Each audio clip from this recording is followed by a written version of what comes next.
What is a living soul? It's somebody that's living out of their soul life. That is, out of the feminine side of what is the spirit. But because of that, in our mind, we believe we've been separated from God. And God's got to put us back together again. For this cause, God said, for this cause will a man leave his father and his mother, and will cleave unto his wife, and the two will become one flesh. That's marriage. Why do we want to get married? Because we feel something innate within us tells us we're not quite complete unless we've got that partner with us. And then the two become one flesh. Of course, that's a concept. That is not reality. You never become truly one if it's simply marriage. Okay? It's never one, it's one flesh. But the Apostle Paul said in 1 Corinthians chapter 6, he that's joined to the Lord is one spirit. That's being one. Okay. So now we understand. The woman was taken out of the man in the allegory so that we would understand how the soul functions and how this thing works out in life.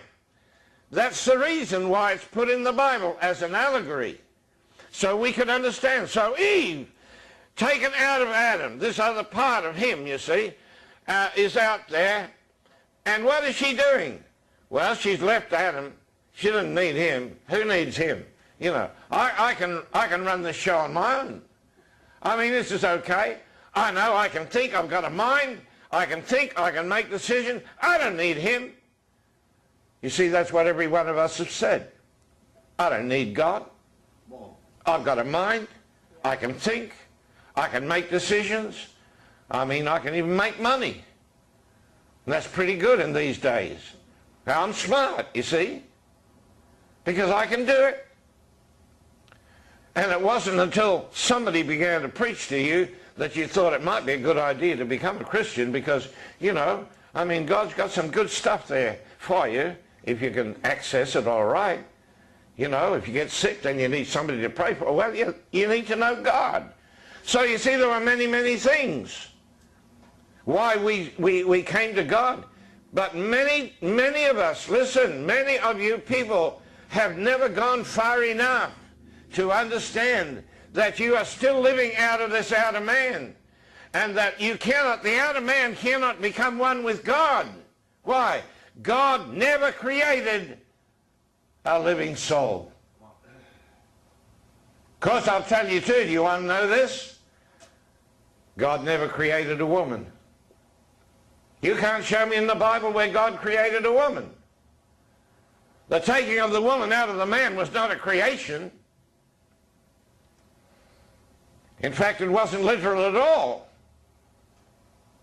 Because in me, there is a spirit, and that spirit is male and female. God is male and female. Why? In James chapter 1 verse 18, this is what he says, that God, out of his own will, he begat you. God did not chase around heaven looking for a woman.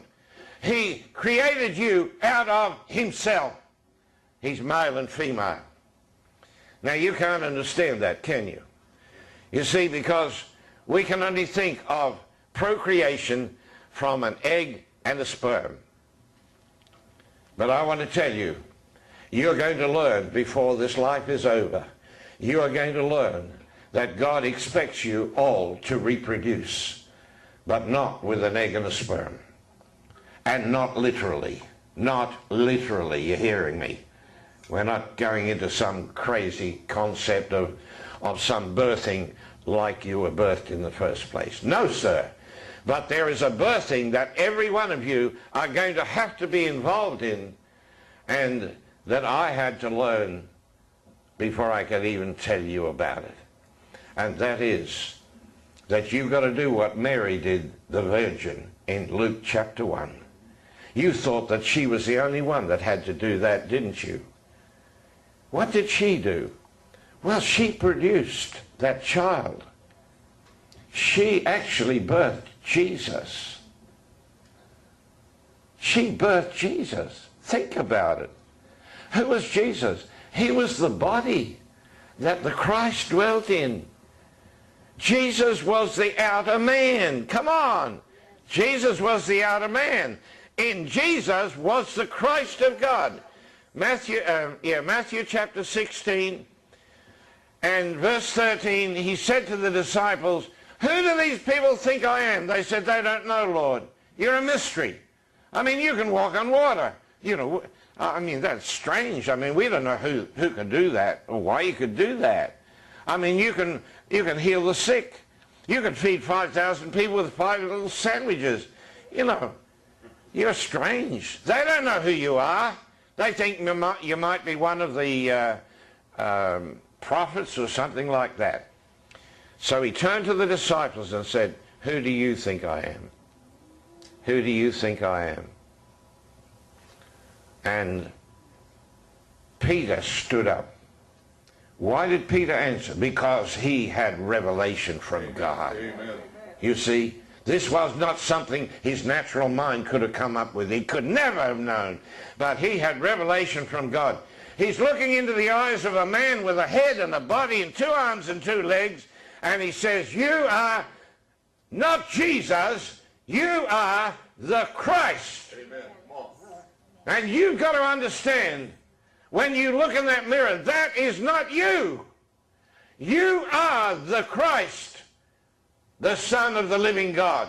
That's who you are. And you didn't have to do anything to become that, because you were created as Christ.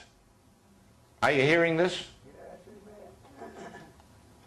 So you see, that concept of give your heart to Jesus, which is not in the Bible at all, has nothing to do with it, really.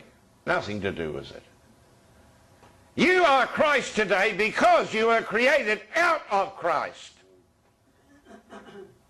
And because you were created out of Christ, that is your identity.